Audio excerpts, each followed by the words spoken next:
What skill do I think is the most important as an entrepreneur? If I could go back and you could only give me one skill to begin with and I had to build from all of it, I can tell you for sure what it would be for me.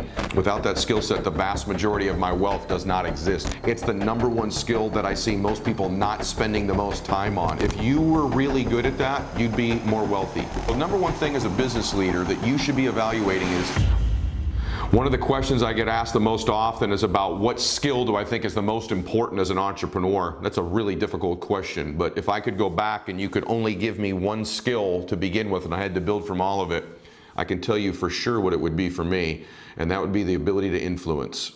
So it's the ability to persuade people.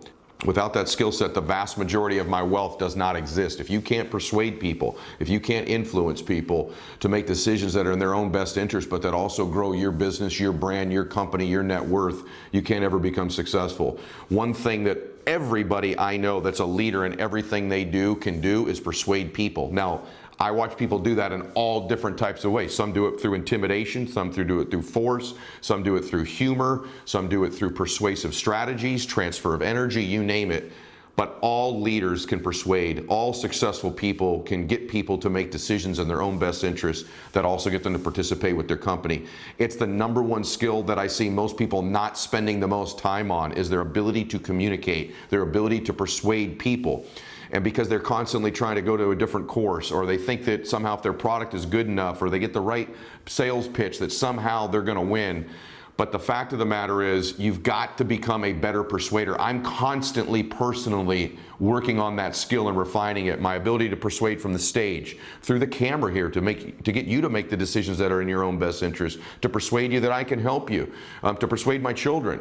When I'm negotiating on buying a company or buying a car or buying a jet, it's my ability to persuade people to make the decision that's in their own best interest to participate with me. And so if I was a quarterback in football, it's my ability to persuade the team to work the hardest, to run the best routes, to get open, to give it all they've got. Head coaches in football, school teachers, their ability to persuade and influence, pastors, you name it, personal trainer, they've got to persuade people to do the exercise or that they're the expert. So it's our ability constantly to influence and persuade people that I think is the number one skill in life. And so if that's the case, what are some of the keys in doing that? So number one thing as a business leader that you should be evaluating is, are you constantly refining, constantly getting better, constantly making alterations, constantly being aware of how you can improve in all of these areas? The thing that happens when I say that to most people that are average, let me tell you what their response is. I already have that. I already got that down. I'm already persuasive. I already can do that. And even as I say that to people, I hear people all the time say, oh, I'm already good at that. Let me be very, very clear with you as a friend. If you were really good at that, you'd be more wealthy. You'd be happier. You'd have a bigger business. You'd have a better family life than you have. So it's your vast overestimation of your ability about that one skill set that is probably going to hold you back more than anything. As a friend, let me tell you, you're nowhere near as good as you think you are at that skill.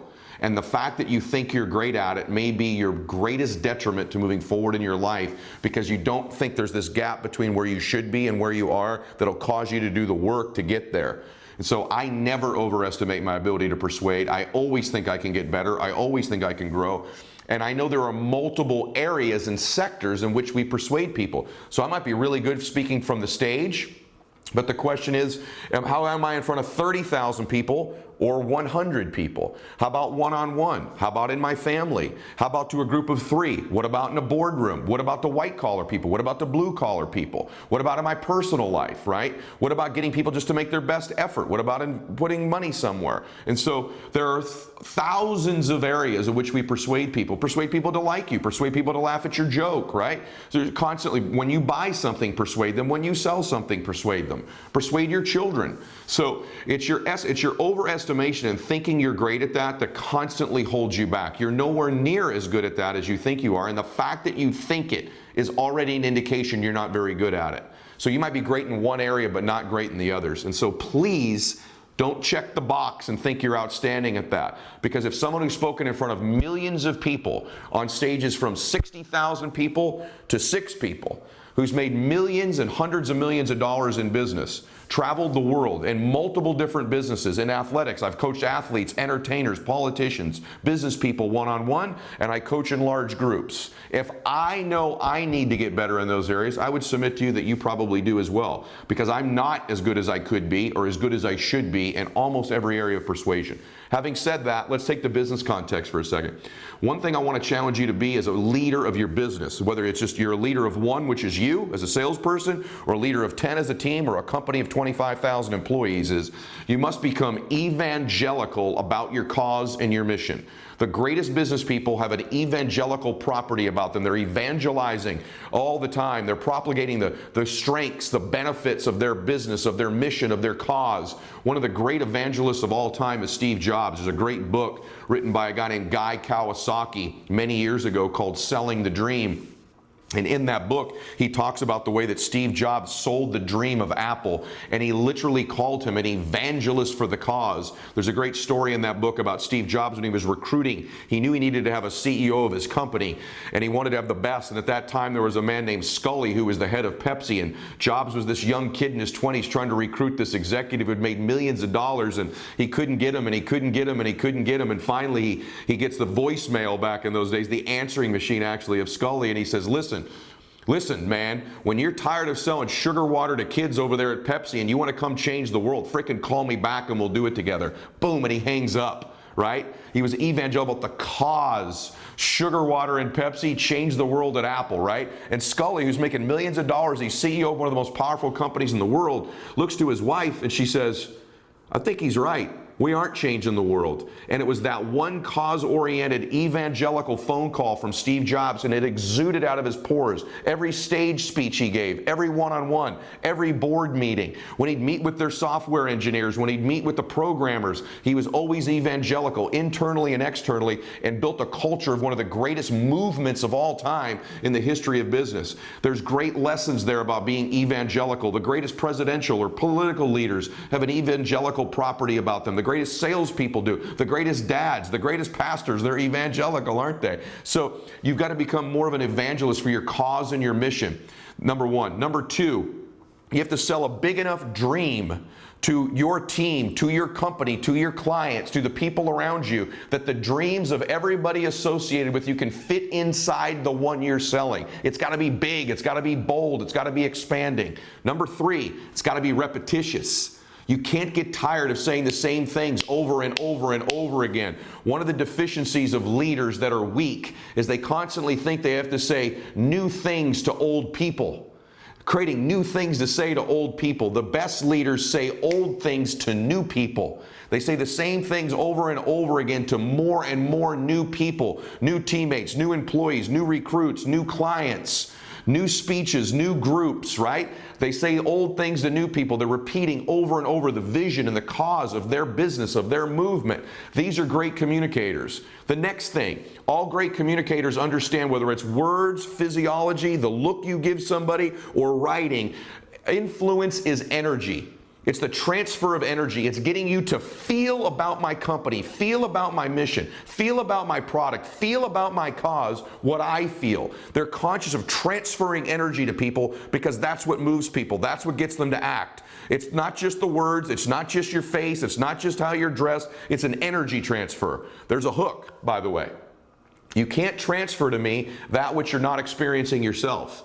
You have to physically be experiencing it in the moment. It can't just be the words you're reading from a sheet. You have to really believe it. One of the reasons a lot of salespeople struggle or recruiters struggle is they just don't believe enough. They don't spend enough time making the case like a lawyer, litigating to themselves about how powerful what they do is. And the more and more you really believe, if you're a true believer, you can evangelize your product, you can evangelize your message. So invest more time in your own belief, in your research, in your knowledge, finding third-party articles, magazines, blogs, things that reinforce whatever it is you're doing that feeds your own belief. That way you can give it to me. You can't give it to me if you don't have it. And so they don't spend enough time. Spend more time feeding your own belief and be conscious of the transfer of energy to another person. There's a great study out right now that I was just reading about bees and them deciding which flower to pollinate is based on the energy the flower puts off. They sense the energy from the flower and they move towards that one, deciding to pollinate that one. Well, if you want more people to pollinate your business, pollinate your life, if you want to attract the right relationship, the right amount of money, the right clients, the right employees, the right recruits, the right vendors, the right support, you got to be putting off that energy because people are going to pollinate it somewhere. You want them pollinating with you, right? And that's an energy feeling they get from people. The bottom line is people got to be, when they get around you, they got to feel something special about you, special about where you're going, special about your cause, special about your mission, that something special's happening, something historic, something big, a big old dream. In fact, one big enough that my dream can fit inside the one these people are selling me. Right? And so this is the key of moving people. The number one skill, go all the way back to the beginning. My number one skill, that if I could keep only one, would be this right here, the ability to persuade people in multiple areas of my life. How do I get better at it? Transfer energy. Number one, feed your belief. Number two. Number three, make sure that it's repetitious over and over again. Say old things to new people, right? And you got to be evangelical and sell a big old dream. The bottom line is that this is a process that never ends of growing us, of growing our ability to persuade people. One of the things about communicating as well is doing it with a lot of specificity. Great communicators, great influencers, great persuaders are very specific and very clear about what their message is. And so even communicating to yourself and leading yourself. I grew up walking this beach right here, this exact beach.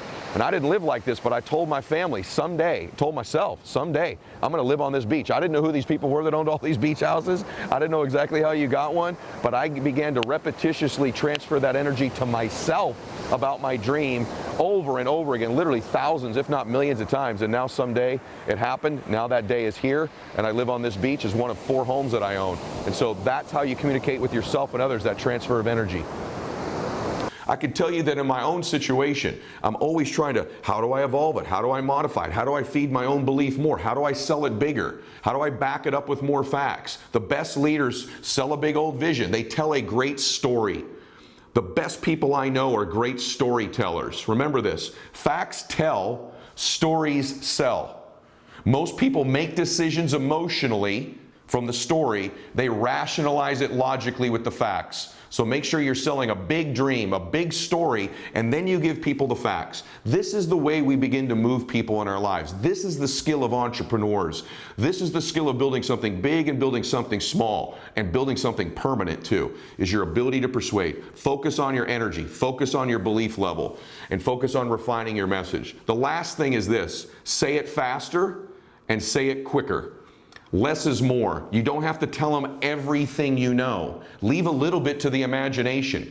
One thing that happens, the longer and longer we're in business, the longer and longer we're around, the more and more we learn, we feel compelled to tell someone everything we know about our product, everything we know about the business. And that's not how you energize people. You give them just enough and then shut up. My dad used to tell me when I was a kid, when I'd be asking for money to take my girlfriend to the movies, he'd say, hey, don't sell past the close. Right? He had already agreed, and I'd keep selling them. And sometimes I'd lose them with this extra BS I'd be giving them. So I want to challenge you, don't sell past the close.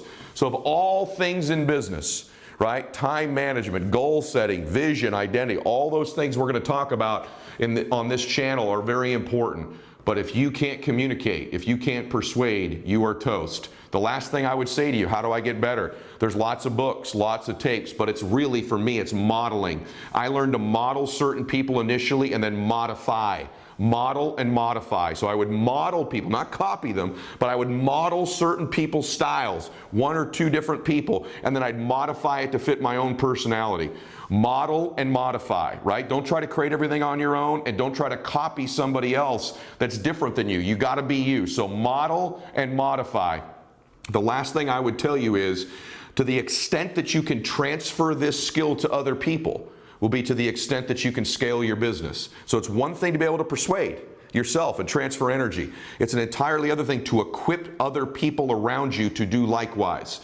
The best leaders are not just evangelical about their cause, can't just transfer energy. They have the ability to transfer that skill of transferring energy to other people. And then you begin to build your movement, whether that's 1 or 2 or 10 or 25,000 or millions and millions of people. Sometimes your clients can be your top evangelizers for you when they use your product. So it's your ability to transfer that skill, and you have to do that through repetition. The way to transfer the skill of energy to people is through repetition and role play. Repetition and role play. Far too many people just talk and teach their teams how to do things. They talk at them rather than work with them. The way you get me to do it is there's no substitute for experience. 100 hours in the classroom is worth 1 hour in the field. 100 hours of teaching is worth 1 hour of role play where we do it together. Getting them on the stage, getting them. When I started speaking, one of the great speakers he was an older guy, so this is going to date him, but when I first started speaking, I got on the stage and I would open up for this one speaker. And then when I'd come off stage, he was a really older guy, but he'd say, "What was it like to play on stage with Elvis?" Meaning he was the Elvis, right? But I got to know what it was like to be on the same stage with the Elvis of speaking at that time.